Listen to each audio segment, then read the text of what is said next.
Welcome to Chatterbox Bearcats. I'm your host, Hudson Klauke. Joining me as always for the midweek cat show, Eric Lilly. We got a big weekend coming up in Cincinnati, man. We got Blink. They're apparently making it even bigger than it was a couple years ago. It's like 30 straight miles of a light show. And then, of course, we have UC Homecoming, where we'll be taking on the Arizona State Sun Devils. 5-1, sneaky good so far this year. Back in my heyday, I might be showing up to Woody's for kegs and eggs at about 7 a.m. I don't think I have that gas in the tank anymore. Lily, will you be attending this game? Will you be showing up to Woody's front door at 7 a.m.? I'll be at the tailgate at 8 a.m. I won't be at Woody's. Last time we were there, we got some stares like who are these old guys? So we're graduated. We're done with the bars, and I'll be on the grid. I'll be at the parking garage doing the old man tailgate. There you go. That's respectable. I got a buddy who's like 20. What is he? 26 or 7. So he's younger than us, but he's showing up to Woody's at 7 a.m. So good for him. Still has that school spirit. That sounds fun. Yeah. No, sounds absolutely miserable, but God bless Woody's, great establishment. Let's first touch on the UCF one. Full disclosure, I was at my cousin's wedding. Shout out Brendan. Great wedding, great venue. I may have been, have the live stream at the table while some of the speeches were going. I was, dual tasking. It was great. But really what I took away from it was it kind of felt like watching the Giants-Bengals game. It was a lot of parallels to that. It wasn't like our offense wasn't fantastic. I felt like we should have won by much more.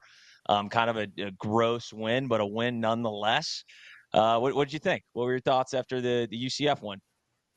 I said the same thing in a group chat. It's funny. It must have been really obvious, right? But even like the start of the game, like, you score early, feels like you're about to, take control of this thing, and then it doesn't happen that way. Just absolutely ugly game. And I was in New York City for the Bengals-Giants game. So I watched the Bearcats game at Phoebe's, the Bearcats and Bengals bar in Manhattan. So a little fuzzy memory here, but it was an ugly game. And like, a couple guys really stood out, like Jake Golday. I really think Satterfield made a good point to shout out Sorsby in the second half. He's 12 for 13 in the second half. It still didn't feel like we were carving him up or anything because we weren't scoring points, but we did have control, and it got scary there at the end just because, we have some serious PTSD around here this past year. So it just felt like they were going to score on that last play. But other than that, it's just it's nice to see this team win this game this way because it feels like we kind of been a finesse team. And this was a nasty, gritty, get the win, get on the plane. Oh, yeah. And credit to you. You mentioned Jake Golday, and he balled out, man. Yeah, I think Big 12 newcomer of the week. He was awesome. Yeah, and to see our defense. We know we have the offense capability, and they didn't have a great showing. Sorsby had some turnovers, but, all in all, yeah, I'd much rather win this game like we did, knowing the offense that we have. And have our defense kind of shine a little bit because we're going to need that. We can't do every game as a shootout. We're going to have some letdowns, but overall, man, I will take a win. I'll take a Big 12 road win, and I'll take a cover, even better. Oh, yeah, and the defense is sneaky. Like, I'm still concerned about it, but like we shut out Houston. They beat TCU. We just lock down UCF and their backup quarterback. They've got a great rushing attack, though, like we still have to guard them. And our defense is really starting to look like maybe it's not like a disaster, like maybe we'll be able to finish the season strong with them because as of just a week or two ago, I was worried that we're just going to get into shootouts every week. So, if we can win games like this, maybe we can win 7 or more games. Oh yeah. And I was getting PTSD. We're talking about Bengals, Bearcats parallels. When Satterfield ran the ball 3 straight times at the end of the game, I'm like, holy shit, we've seen this movie. We just did it against the Ravens. Please God. So thank God it worked out. Defense got to stop. They were getting stops all day, but UCF, not, they didn't have KJ Jefferson playing, so a younger quarterback out there. We got the job done. End of story. So we'll take the win. But moving on, and you had mentioned this. We saw line movement. It started out, it was UC -3. We saw it actually jump all the way to UC -5.5 today. And you shot in the group chat, I think the QB might be out because he suffered an injury late in the game that they played last week. And lo and behold, Lilly nailed it. About an hour later, they ruled him out of the game. So Sam Leavitt or Levitt, I don't know how you pronounce it. He's been ruled out. And I mean, they just came off a win against a ranked Utah team. I mean, Cam Rising was a walking cadaver out there. I will say that. I mean, malpractice even having him out there. We might have a ninth Cam Rising season. He's out for the year again. So credit to Cam Rising. He's done a great job just maneuvering his way through the NIL. He's probably made like $10 million in the last couple of years. He's played like 3 games. So credit to him. But Arizona State, sneaky good, man. Like I said, 5-1. I think they got a Texas Tech loss, who I think we both believe is a pretty solid team as well. But the one thing, I know you had mentioned the running attack. Cam Scatterbox. I'm just learning about this kid, to be honest. I'm not as big of an overall college football fanatic as you are.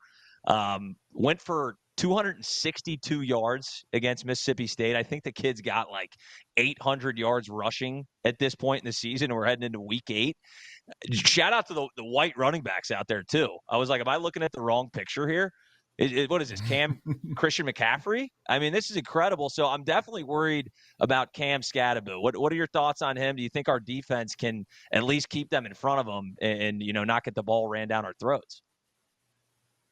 And he's crazy. He does this thing like when he's in the backfield, he like shakes his head. Like he has this like twitch, but he's explained it before. It says it's because his helmet gets stuck to his skin, but it makes him seem crazy to me. Like I was watching the Utah game, and I'm like, this guy is scaring me with this twitch thing. And he's a linebacker, running back. He runs trucks people. You're not going to bring him down the first hit, like ever. DBs, they get out of the way. Business decision. He's got that edge too. He's just a little crazy. The scary guys, and combine that with Jeff Sims, who Leavitt. People might not know that. Cincinnati fans might not know this, but Leavitt has 300 rushing yards. He's been running a lot. He's got good feet. Sims is a runner. He's gonna do the same thing Leavitt was doing, but more probably. So we're gonna see a two-headed dragon here. They're gonna want to run the ball. We just got to pick who we guard, and I think we should pick Scatterbox. If Sims beats you on a deep ball or something like that, it's just, that's in God's hands. It's not Jeff Sims beating you, So I think we need to make a decision here, and if I had to guess, that would be the decision. Oh, yeah. Yeah, I think that the defensive coordinator is definitely just going to stack the box and try not to let him. That's why, and we say this like almost every damn game, because that's a great way to win football games, is try to get out to an early lead, get off to a hot start. So they have to get away from the running attack because, yeah, especially with Jeff Sims coming in there. I know Leavitt was definitely a dual threat as well. But Jeff Sims seems more of if his first read isn't there, he's tucking it and running, which can be difficult to stop. I mean, we've seen – this UC defense has been so hot and cold, but I think we're turning in the right direction. And I think this is another game where I think we could show some good signs. We're not playing, an extremely explosive offense, but just looking at box scores from Arizona State, it seems like a pretty balanced team. They're not necessarily putting up 50, but they're not giving up 50 either. It's closer in that 30 range. Do you think this is going to be more of a low-scoring game? Or do you think it's going to be, fireworks? What are we thinking on that front? Oh, Houdini, I don't even know the total, and I'm betting the under. I watched the Dillingham presser, and he mentioned controlling the game. Like it just sounded like one of those like try to get the lead and run the ball type games, and especially in this spot where they're traveling across the country. Noon start. We picked the noon start. It's an ESPN Plus. Cincinnati got to pick the time. We did it on purpose for a reason. Obviously, homecoming would be great at 3:30, 2:30. Give the fans a little extra time to drink and get rowdy. And we chose to mess with the Arizona State prep their weekly prep. They've moved all of their practices up an hour or two. Dillingham's waking up at 4 a.m. instead of 5 a.m. There's all sorts of fun stuff they're doing to try to counterattack our decision. And I mean, even, they're just going to run the ball. Like it's going to happen, and we gotta get the lead and maybe even do it to them. Because I don't think they're going to try to throw. I love that gamesmanship. Where like you're traveling, you're losing 3 hours. Like we're making this game. Or can we make it a 9 a.m. game? Can we do that? Are we legally allowed? Yeah, like I guess to prep they make the entire roster just be on Eastern time for an entire week.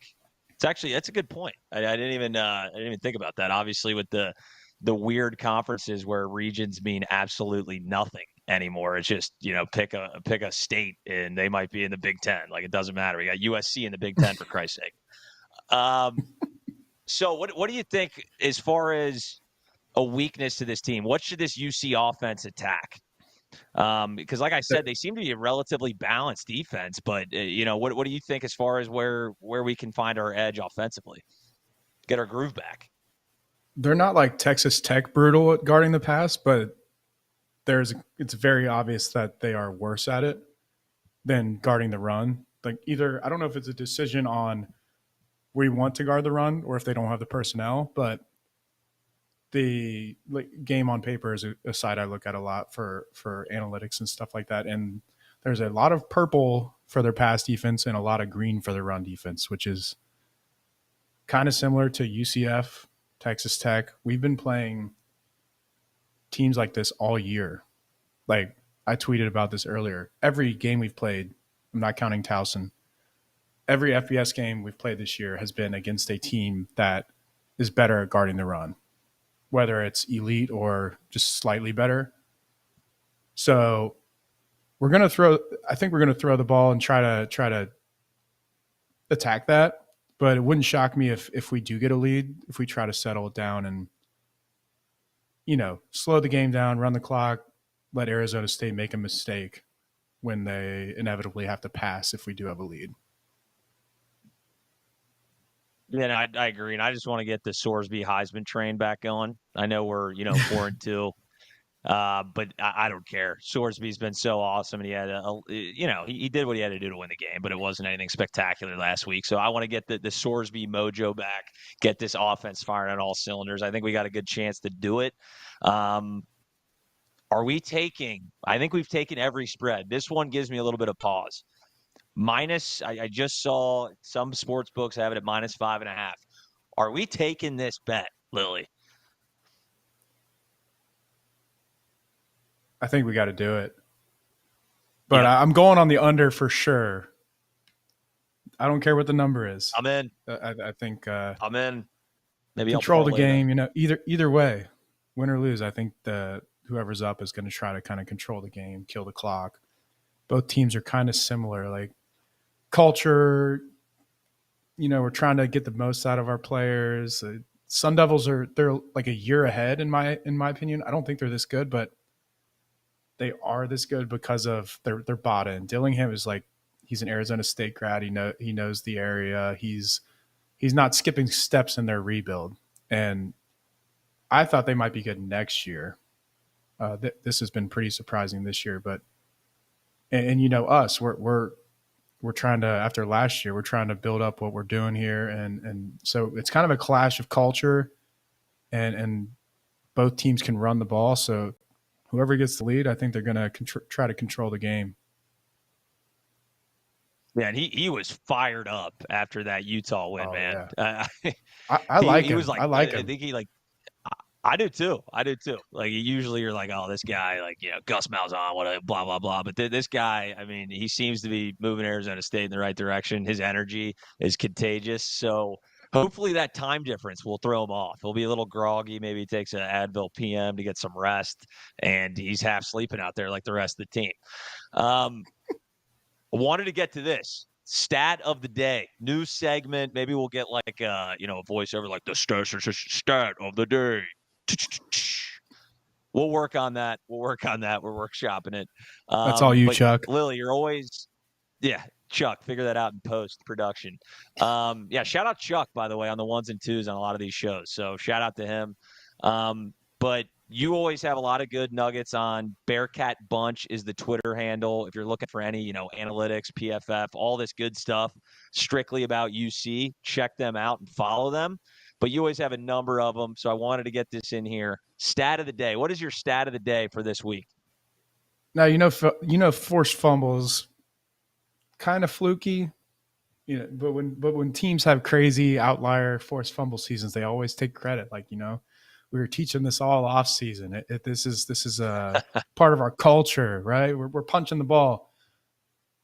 But UC has forced 8 fumbles this year, over 1 per game in the Big 12. The bottom 5 teams in the Big 12 combined for 8 forced fumbles. So we have 8. The bottom 5 have 8. That's how many fumbles we've forced. They've got a backup quarterback who's clumsy coming in. They're going to be running the ball a lot. Like, let's try to turn this stat of the day into maybe one we talk about next week too.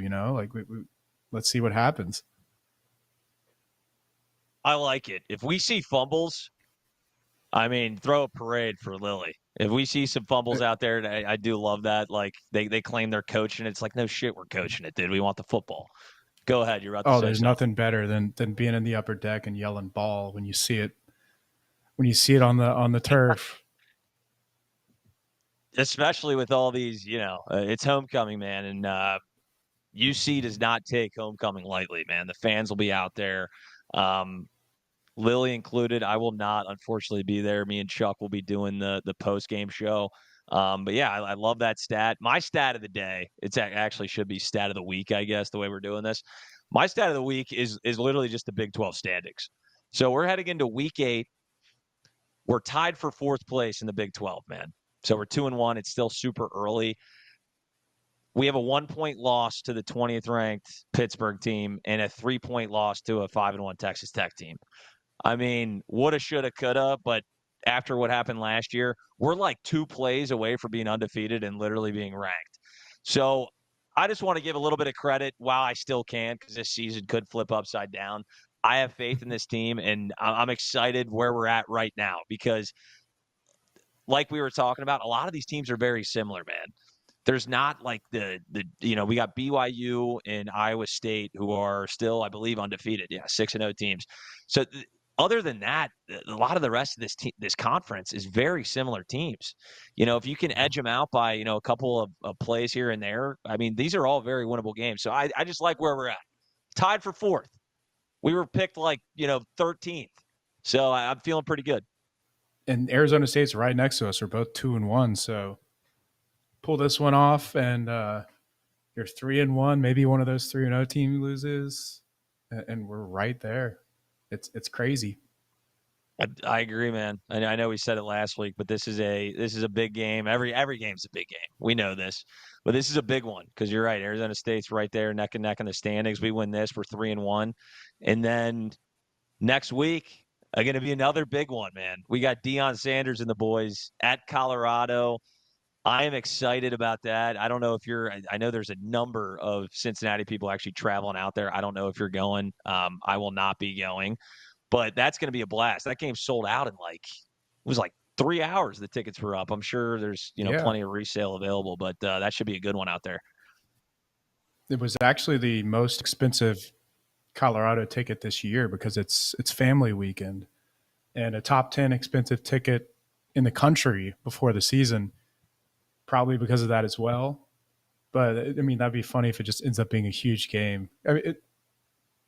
If we win and they win, it is a huge game because we're 3-1, they're 3-1, and the stakes are high. Like this is the first time we would have a slot on TV where people are actually watching us because we keep getting these nooners. And then the night game at Texas Tech was against running up against Bama, Georgia. So this is just assume we beat Arizona State. This is like one of those ones you've been waiting for. Like this is a chance to kind of forgive everything that happened last year. If you win that, it's new slate. Like we're back. let's see what we can do here type thing. And all the energy's back. National people are talking about you, et cetera, et cetera. And Houdini, yes, I will be there. I'm having my bachelor party. We're running 12 deep. We got 5 other guys we know that'll be there. So we got a reservation of like 15 at some brewery. It's I'm bringing home the dub. I swear. I swear. Hell yeah. That's exactly what we needed. A little bachelor party out in Colorado. Oh, I mean, we have to win. It's a must win. It is now a must win scenario. And I mean, if you're not a coffee drinker, start drinking your coffee now. Get your body acclimated to caffeine because it is the latest goddamn game I've ever seen. 10:15 kickoff Eastern time. At least you'll be in Colorado. So what is it, like 8:15? But holy hell, you're gonna need to stay up till like 2 a.m. I don't know if Chuck and me are even doing the live post game because it'll literally be 4 a.m. Eastern. So we will see. maybe I'll just record something on my phone just with the boys, and that's the review. Yeah, I'm sure you'll be coherent. You'll be very coherent after a long day, and it's midnight on a bachelor party. So we are looking Yeah. forward to that. But Lily, before we wrap this thing up, any last words about the upcoming game Saturday, homecoming? We just got to win it. It's not a direct comparison, but it kind of reminds me of Miami of Ohio last year. Like fans are looking ahead to the Oklahoma game, like how big that was. Everybody's excited. We could be 3-0. Oklahoma's coming to town. We're in the Big 12, and then we drop it and lose to Miami. And I'm not saying Arizona State's worse or better than it doesn't matter. I'm saying it's a similar scenario. If you win this game, that Colorado game is just so much bigger. And the Oklahoma game was still big. If we lose this weekend, the Colorado game will still be big. But we have been in this like cycle with basketball and football the past year or two where we lose this game. We need to win this game. It's a must win. And we need that week of hype. We need that excitement around the program. It's got to happen. It's a must win. I agree. We need to build that momentum, man. We need to build that momentum because you're right. Every time we get a big win, it seems like we take a step back. Hopefully that is not the case, and me and you reconvene next week on a midweek show. Again, Chuck and myself will be doing the live show after the Arizona State game. Hopefully it's a little victory circle there. But yeah, pack the nip, man. If you're going, get loud. I'm sure you will. But we will see you next week. Thanks for joining.